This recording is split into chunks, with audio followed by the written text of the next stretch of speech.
Hi, I'm Bella Andre, And I'm Barbara Freethy. and we are here today to give everybody tips on hopefully how to sell lots of books. We were going to start by giving you a little bit of our stories. I was first published by a small digital publisher a little over 10 years ago, and it was very exciting. I was very happy to be in the publishing business. And not long after that, I met Barbara, which was great. And we've been friends ever since. And then I fairly quickly moved from working with a small digital publisher to selling a book to one of the big six, now the big five.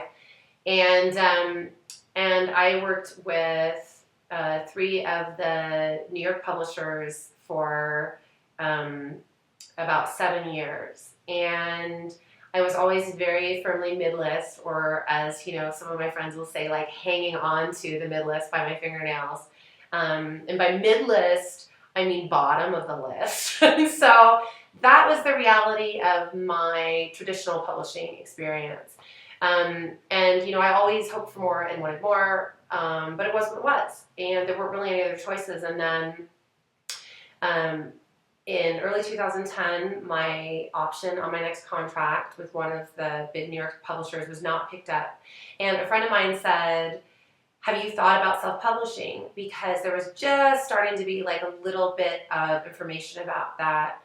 And I hadn't really thought about it. But quite frankly, and I feel very blessed for this now, I didn't feel blessed by it at the time, but I was out of options. And it was the greatest thing ever to happen to me, because I put up a backlist novella that I had and kind of forgot about it. And then 3 weeks later, I was shocked to find out that I had sold a few hundred copies. And it was magical to me. And I remember writing down that number, and I had lunch with Barbara, and I slapped that piece of paper on the table. And it was like really thrilling to all of us that you could put your books up. And it was Amazon at the time, because they were the only people who were doing self-publishing. And it was like, oh my God, you can put books up. And that was the beginning for me. And by that December, I was the first author to be in the top 25 at a major retailer. It was Barnes & Noble, actually, at the time.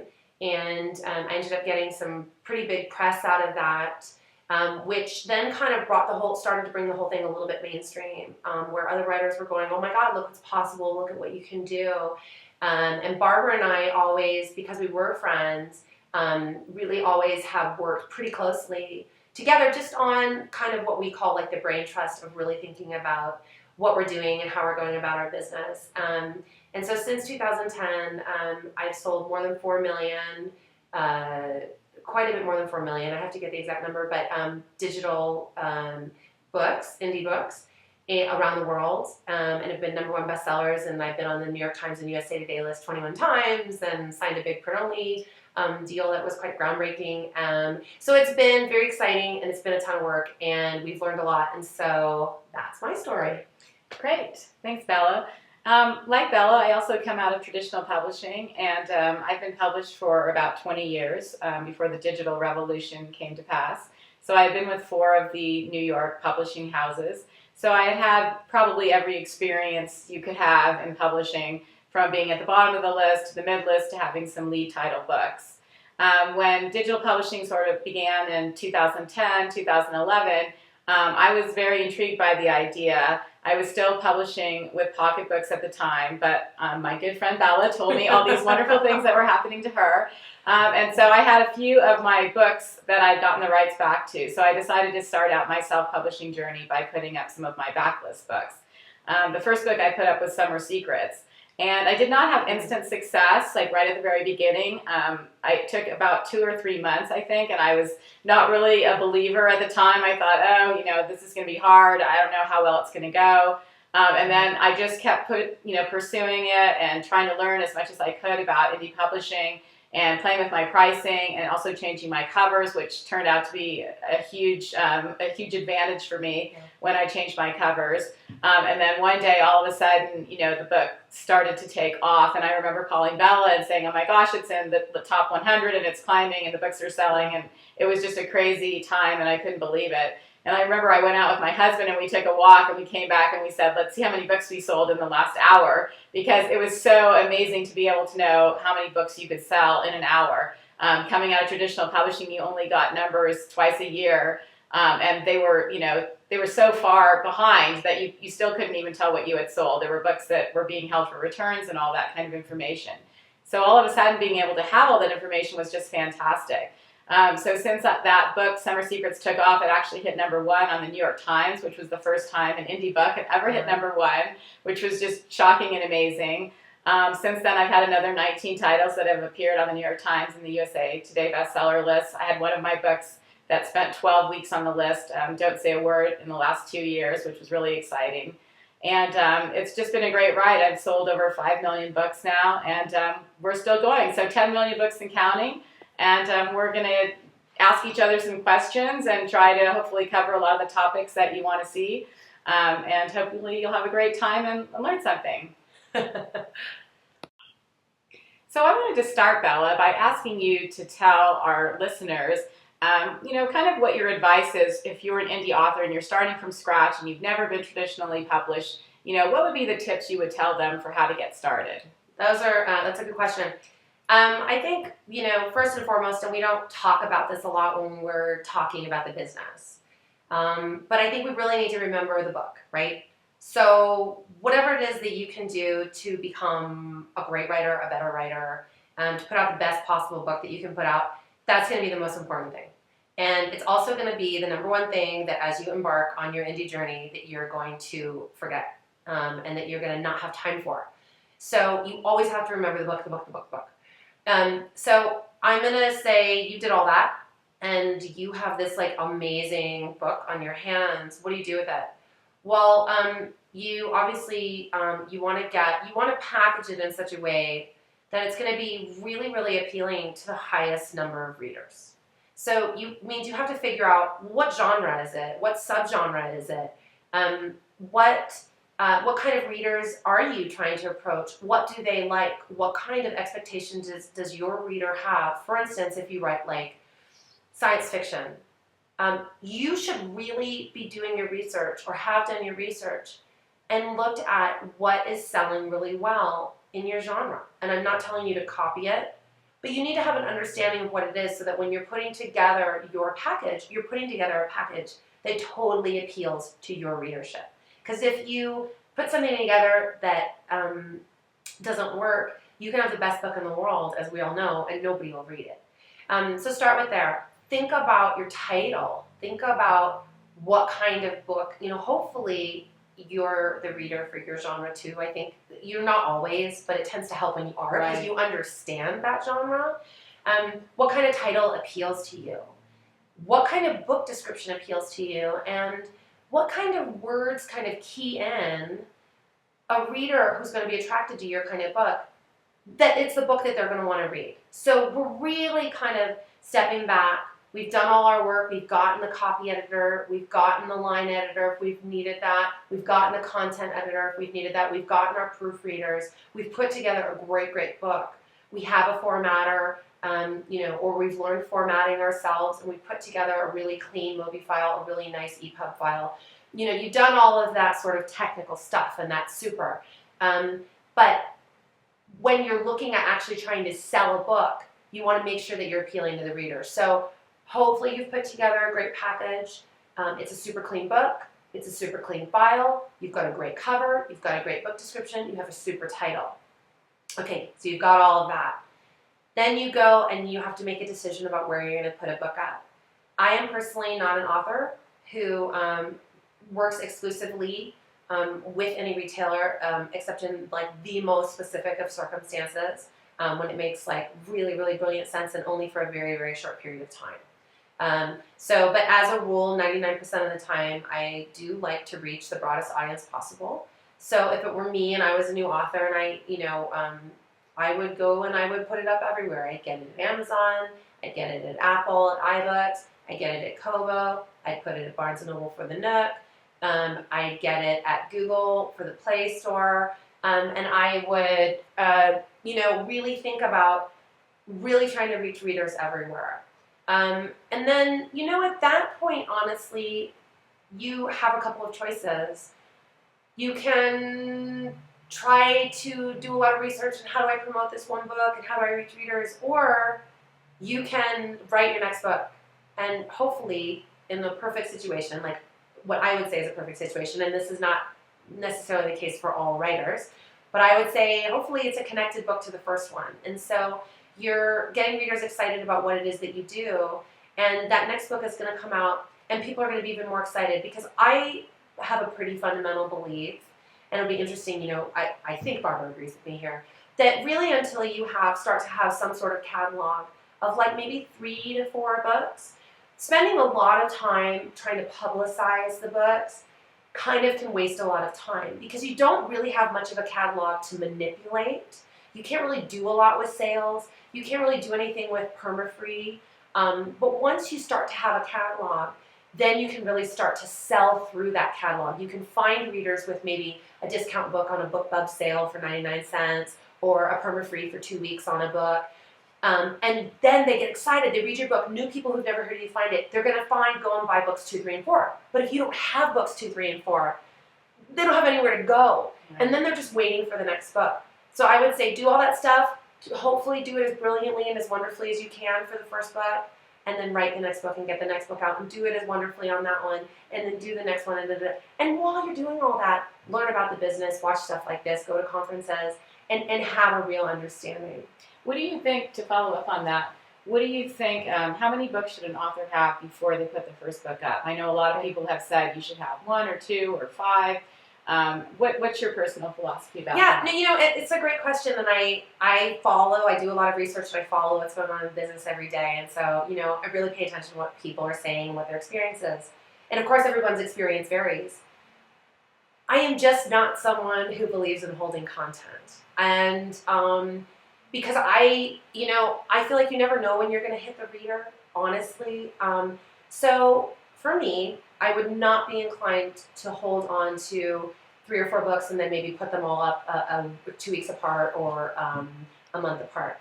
There's absolutely a school of thought that disagrees vehemently with me and has their own data to back it up, and that really worked for them. I will say, if you're a writer who has been trying to get, say, traditionally published for a long time, and you do have a lot of books under the bed, congratulations.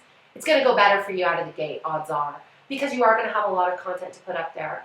But nonetheless, I still can't wrap my head around the idea of holding content if I'm doing one book. I just can't. I think for me, I would probably, if I'm just starting out, I might hold the first book until I'm about a month or 2 months out of the second book.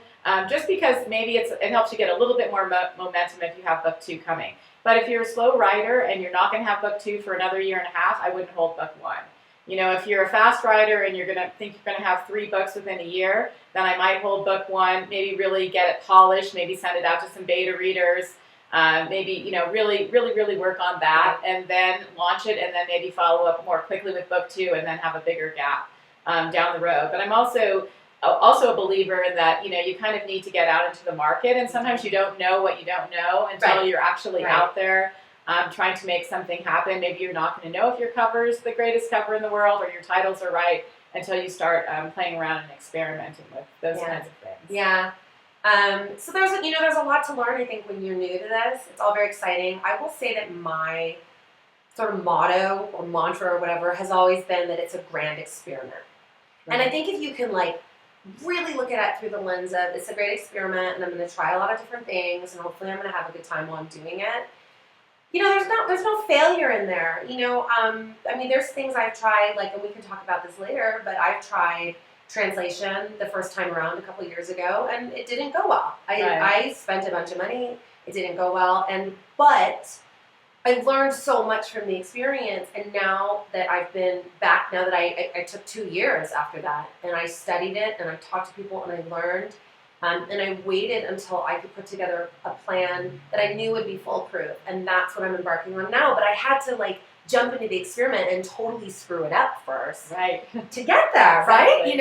And then hopefully, in a lot of cases, if we screw up, hopefully other people screw up too, and then they share it with us, and we all learn how to not screw up. So a lot of people, I think, have learned from my screw up, and we're able to jump into that market really and do it really, really right. Yeah. So I actually want to turn it over to you. I just talked about what you do if you're brand new and you're coming into this and you haven't come out of traditional publishing. I would like to hear from you about what if you are in traditional publishing, you're thinking about making the transition or you are making the transition. What are your thoughts about that? Right. Well, I think having come from traditional publishing and having a lot of friends who still swim in the pool of traditional publishing, a lot of things that I hear are that people want to test the waters. And I just want to caution about these testing the water ideas because sometimes a test isn't really a real test. I hear a lot of people who are in traditional publishing who want to test the market with a novella. And so they put up a novella and then the novella maybe does all right or doesn't do that well, and then they make an assumption that this is as good as they can do in self-publishing because this is what their novella did. Right. And the truth is that that's really not a good test. You really have to come out with a full book. Mm-hmm. You have to be writing exactly what you're writing in traditional publishing in terms of length and depth and richness of story. Because there's a reader expectation. Right, exactly. Right. There's a reader expectation. Yeah. And so a lot of people make these assumptions based on a novella test, and sometimes the novella is like 15,000 words, or it's a short story, or they're in an anthology with a couple of other authors, and then they make a determination of, well, this is how many books I can sell because of this test. And I always like to use the analogy that you can't swim across the pool if you've got one hand on the wall, and that's awesome. That's really what it is. Mm-hmm. At some point you have to take the leap. I think traditionally published authors become addicted to the advance. I think that's the advance addiction, as they now call it commonly, is a big part of why authors are afraid to go indie because they know what that advance money is. They can count on it. They can put it in the bank. They know what they're going to use it for. And I totally understand that. And, both Belle and I would be the first to say you have to, make your own decisions about your own financial, matters and where you are in your career. But one thing you have to really look at is the numbers. And, there's just no denying that when you make 70% from a retailer versus 25% of net from a traditional publisher, you're going to make more money on your own. There's just no question about that. There's also a fear that you'll lose all the marketing and support that your traditional publisher will do. Excuse me, well, I don't have an eye roll here. So we just had a little eye roll there from Bella. A little bit. But, in my experience, everything I do in marketing for my indie books is what I did for my traditional books. Absolutely. As being with the publisher, I was still tasked with, the chore of setting up Facebook and setting up my website and setting up Twitter. And newsletters. Every single thing I did as a traditionally published author, I do as an indie author. So there's absolutely no difference. Unless you are the number one person on the list at Penguin or Random House or Simon & Schuster, you are not getting very much in the way of promotional support. And I hear a lot of authors say, well, I still really want a traditional deal because I want that publisher support in marketing. And the truth is that there really just isn't that much support coming unless you're at the very top of the list and you've made maybe a 7-figure deal. I just sort of want to interject and sort of ask you to speak to this. The other thing that I hear traditional writers say a lot is, well, I really depend on that editorial. Can you talk about that when you go indie? I know, and I think that is actually really scary for traditionally published authors because they have had all those editors, and they've not only had the content editor, they've had the copy editor, then they have a line editor, and they see it 3 and 4 times, and a lot of people feel that they become very dependent on that editorial process. I learned a lot from my editors, and I'm sure you would probably say the same. I was edited, sometimes in depth, and other times at a publishing house, it was kind of rubber stamped and sent along. So I think that editing is really, really, really important, and we would both agree with that. But the thing is you can put together your own team on the indie side. Magic. Right? And the team of your choice. The team of your choice. Right. Exactly, because a lot of times an editor is not, seeing your book the way you're seeing it. No. But if you can hire your own editor and you have trust and faith in them and you can collaborate and work together on your project, you're actually going to come out with a better book than if you're, in a relationship where it's just not that good of a collaboration, of which, I've had good ones and I've had bad ones. So it's really important to put together an editorial team. And the whole thing about our talk today is that we're going to talk to you about putting together your own publishing team. And part of that is the editor. And if you're a newer writer, you're going to definitely want more content editing. And, everybody needs copy editing and everybody needs proofing and everybody needs, all of that kind of editing to make their book polished. But in terms of content, it's going to kind of depend on your comfort zone and, Right. you know, how comfortable you are with what you write and that type of thing. So the other thing that, you know, again, traditional writers will always say is, oh, but I don't want to lose my print. So Right. I think it'd be great if you could talk about what you're doing right now in the print space, because it's groundbreaking, revolutionary. Right. Yes, I'm so excited because, in fact, it all launches today, this week. Today's the big day. But last year, both Bella and I actually started talking with Ingram Publisher Services. Ingram is a big distributor of books for traditional publishers. But we also discovered that they have their own national sales team. And so they, you know, together, I've created a partnership with Ingram.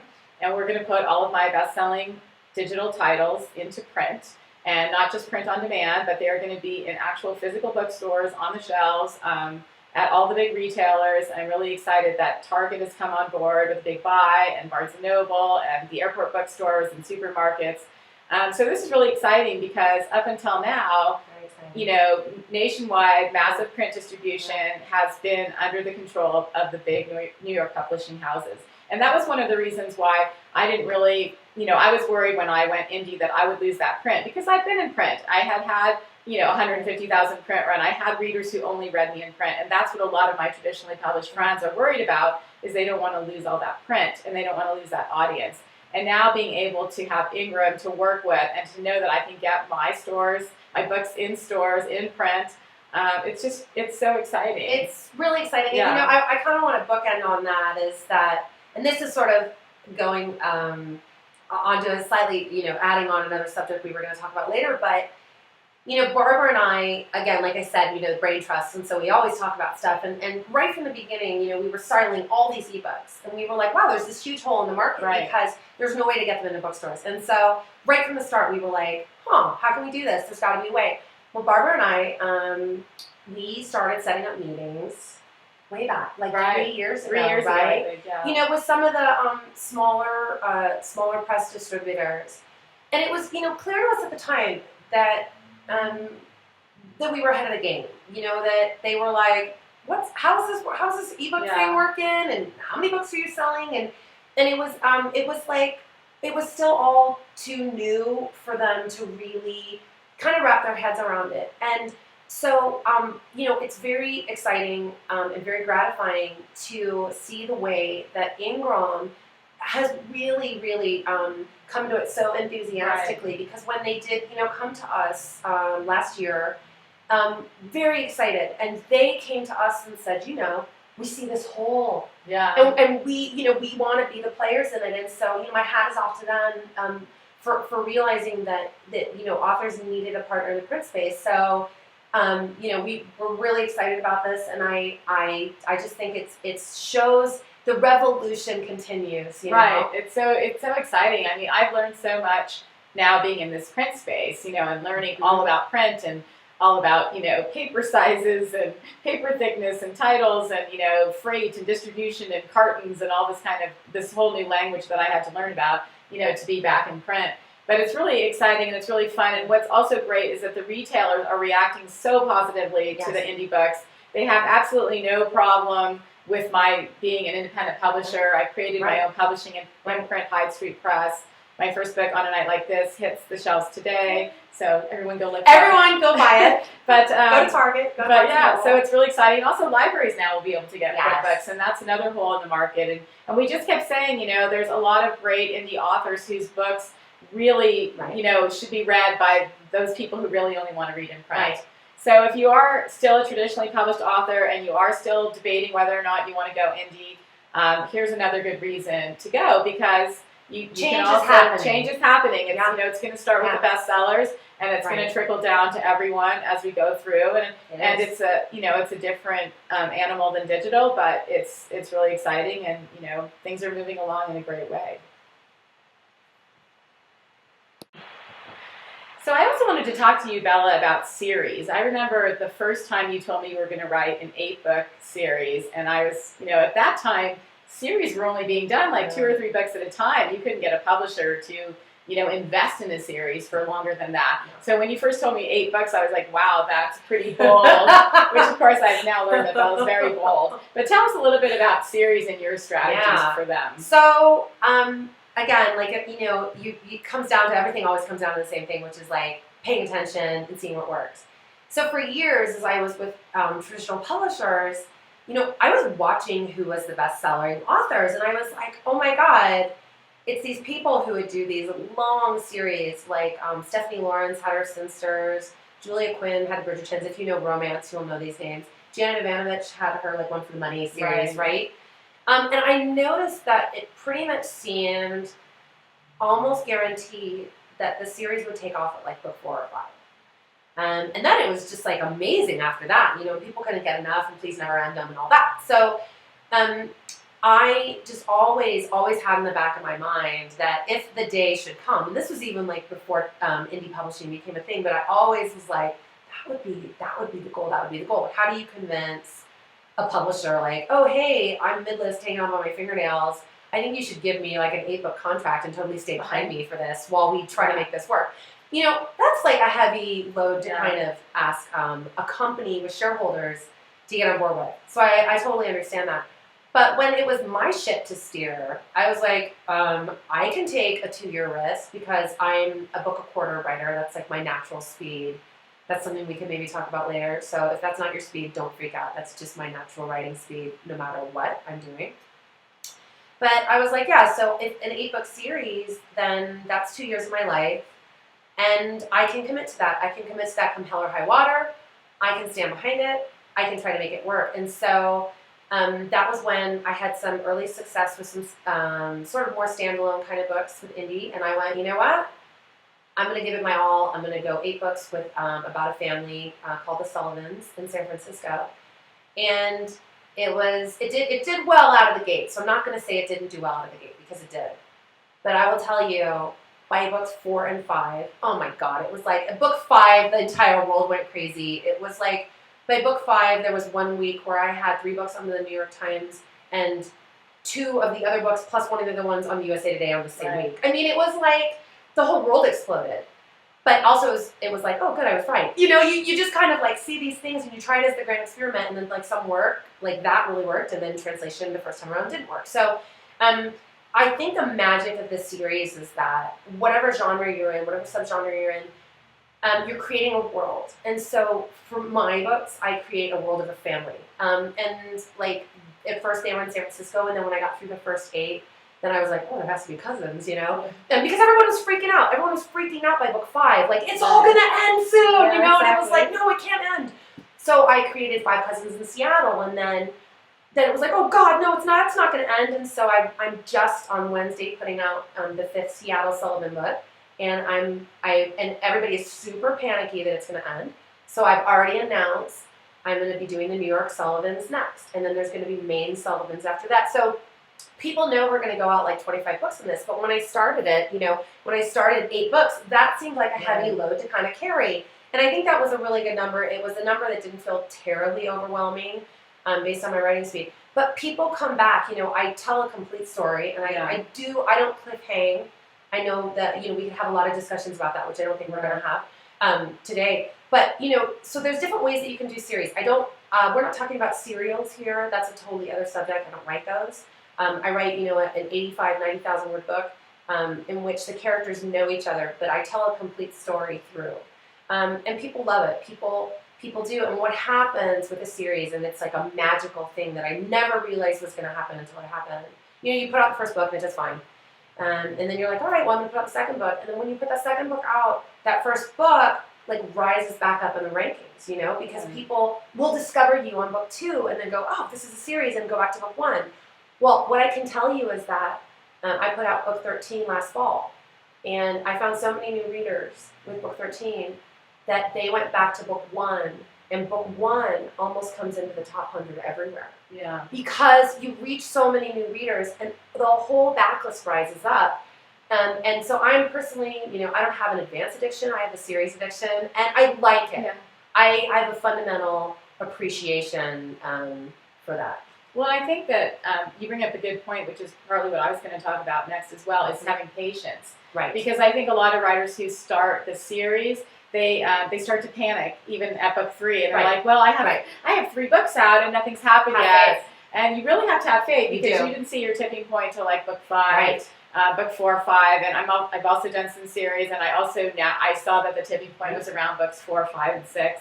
And I also think it's important that you can do series around anything. You can do, thematic or, places, Absolutely. professions, the sky's the limit. It doesn't have to be a family That was or just anything mine. like that. Yeah, exactly. But I think we were going to talk a little bit about expectations. We were going to talk about, expectations and following trends, and I think most importantly, because writers panic so much, we're panicky types, we're very emotional, Right. About staying alive and confident during downtimes. Right. And I have to say from my own experience in traditional publishing, starting there, that the writers' careers that I saw never went just straight up and straight to the top and stayed there. It's really, really rare for an author to write one book, get to the top, stay there, and never have any kind of peaks and valleys in their career. So I think I learned early on through traditional publishing, and indie publishing is just the same. There are going to be ups and there are going to be downs. And sometimes what you're writing is really, really popular, and you are just the flavor of the day, and life could not be better. It's awesome. That's great. Awesome. Yeah. Like every retailer wants to promote your genre of books. I mean, we saw that happen with vampires. We saw that happen with the 50 Shades phenomenon. Yeah. We've seen it happen with new adult most recently. Everything is cyclical. Everything goes around and around. And so what I always try to tell writers is that you need to stay alive. You need to just keep your head down and keep writing what you write and what you love to write. And eventually your cycle will come back around. Right. And, you also have to have realistic expectations. If you're not writing vampires and that's the flavor of the day, then your sales may not be as high as your friend who just, wrote a vampire series. Right. So it may not have anything to do with, your writing, their writing. It's just that, But it doesn't mean your ship's not coming in. That's right. It doesn't mean that your ship's not coming in. If you, bail on the ship, you may be bailing right before. Right. I mean, I'm a big believer in knowing when to quit.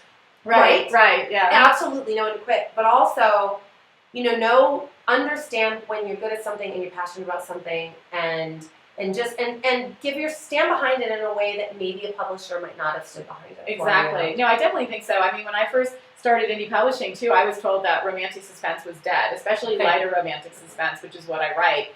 And, I put up one of my backlist books, Don't Say a Word, that was light romantic suspense. And that's the book that's 12 weeks on the New York Times. It wasn't dead. It's just that, in traditional publishing, they sell to 5 key buyers in the country who put print books out. Right. And in indie publishing, you're really looking at this huge, millions of readers, and they like all kinds of things. So I think it's important to write what you really love to read, because that's really going to be important. There's a reader can tell a fake out more than anything. Totally. And I've heard reviewers tell me, I'll read anything and I'll believe in that world as long as I know the writer believes in it. And I can always tell if a writer believes in what they're writing. So I see a lot of people sort of jumping onto trends like, the serials or chopping up books or things like that in order to try and take advantage of things. And I think that starts to feel like desperation. And writing is a long career. You're not a one-book wonder. None of us want to be one-book wonders. We want to be in it for the long haul. We want to write for 20 years. We want to have a ton of books out. Right. And so you can't panic too early. You have to, keep kind of put your head down, and you have to write, and you have to keep believing in yourself. But again, of course, have a reality check. If nothing's selling, maybe your cover's not working. Like we always said that sometimes you could test a cover by putting a book for free. Totally. And if no one wants the free book, then you need to do maybe your cover's not working, right? Or maybe your blurb's not working. I mean, that's the greatest thing about indie publishing that we both saw. We both changed covers multiple times. I just updated some older covers because covers also go out of style. There's lots of changes that you can make as you're going through. So you have to have an expectation that you're going to be in it for the long haul, and you're going to have to go through maybe some slow times. Hopefully it's all wonderful, all roses, totally amazing. Everything's great. But if it's not, and you feel like, hey, I'm doing everything right, I've written 4 books, I've done a series, I think my covers are good, and I'm still not selling. Have faith. Have faith, and don't give up, and keep plugging away. And you build them one reader at a time. You go out and you build your newsletter list and you interact with your readers, and one fan at a time, and you just keep growing your audience by putting out more great books. So I actually want to ask you, this really brings up something that I feel like, we see more and more of. So you and I are very public about the success that we've had. Right. And there are, quite a few people who've had great success. And I feel that sometimes I see online or at conferences the frustration of people who like maybe have one book out and are like waiting for the $1 million to deposit in their account right away, yeah, right? Can you kind of speak to that? Right, and I think, this kind of also brings up the question of, is it easier now or is it harder now to make $1 million and sell 1 million books? Right. I think it's a little bit harder because I think there's more competition, and I think the competition is better. I think when indie publishing first began, there were a few people that were just putting up covers, without any thought whatsoever, and selling books at 99 cents and, making kind of the hit list really quickly. But as more and more serious authors started doing indie publishing, they got very professional in what they were doing, and so they got better and better. And so there is really good competition right now. But there's also more retailers who are putting more muscle behind their sales now as well. We really have 5 very strong retailers in digital that are all competing and are all wanting to work with indie authors that we didn't have at the beginning when Bella and I first started. So that was actually a negative. There's also a lot more help for you. Thank you. We had no support staff. I mean, like I always use the example or analogy that we were making fire with sticks. Right. We literally were. It was like we were the bug finders for every retailer that came on board, for every author platform, for all the, EPUB and Mobi file creators. It was like Barbara and I, like really, it was like our side job was just to find bugs, because we were in the trenches so deep that we found everything, and doing it all and trying to figure it all out. And so like sometimes I'm still sort of surprised by how much help there is out there, which actually, I kind of want to segue into the next sort of question, which is, I know everybody wants to know about marketing, right? That's always the thing. Like, how do you sell your books? So Barbara, tell us about marketing. How do I sell my books? Marketing, gosh. That's a big question. It's a big question. I think you definitely have to have a presence on the internet. I have a couple good friends who write really, really wonderful books and just hate social media with a white hot passion. And but I always tell them, well, how are your readers going to find you? And I really strongly believe that readers need to have a place to find you, and it has to be more interactive than just your website. So I think Facebook, Twitter, Pinterest, Instagram, whatever your favorite mode of social media is, you need to have a presence on social media. You need to have a place where people can come and say, hey, I loved your book. And also when they come and say it in a public way, then other people all say, I loved your book too. And it starts to build a groundswell. If they're just writing you an email, that's awesome for you, but you're not building any kind of public perception. So you definitely have to do that. And the next thing, of course, is a newsletter. And you have to start cultivating your newsletter list early. And this is your most important thing you can do, because these are your fans. These are your readers. These are the people who want to know when your next book is coming out. And these are the people that drive the velocity of your sales. So yes, when you're starting out, it's really, really hard. And you're going, like, I have 5 people on my list, But 5 glorious people, Yeah, and it's better to have authentic subscribers on your email newsletter list than to do a lot of contests and just get a lot of contest entrants. Those people don't click when you send out your newsletter. They drop their subscriptions very quickly. They give you a false sense of how many subscribers you have. They cost you money if you're on a service where you're sending out newsletters. So you really need to have authentic people who really like you. I think marketing, for me too, I look at it as an 80-20 proposition. Like I do 80% on the writing and no more than 20% on marketing my books. Because I still think you have to have the product to sell, but you also still have to put a little bit of time into selling that product, once you have that book.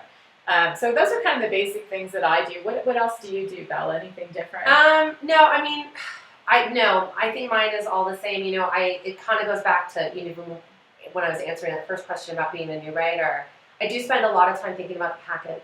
And I think that the package of the book that you're selling is marketing. It's marketing. That's your marketing tip. And so, for me, really looking at the book description, making that book description more robust over time, like it's not a static thing. We used to talk a lot about when we would give workshops how the idea that none of this is static. And that was very exciting to us, I think, in the beginning, because like traditional publishing is very static. You give the book, you put it out there, it's done. No one ever touches it again. And so with this, it's like you can change whatever you want. Like you can change your covers, your descriptions. You can even rewrite the book if you want to. So I find all that really tremendously exciting. But like you, I really, I've had to kind of like relearn again and again to remember that, the book has to come first, but you can't forget about the marketing. And what I've learned is that, for readers, what I feel the biggest thing that they want is to have that interaction with us. They don't really want prizes. They're not looking to win a Kindle or an iPad. They already have that. They're already reading on that. They may like a mug or a tote bag or something, but they want to interact and they want to be able to share with you like their stories of how the book impacted them or how much they love it or how they brought it to a book group online and everybody's reading it now. I mean, I think that's exciting stuff. They like it if you're there on Facebook to like answer questions, stuff like that. So I think part of my marketing is actually just spending the time on there.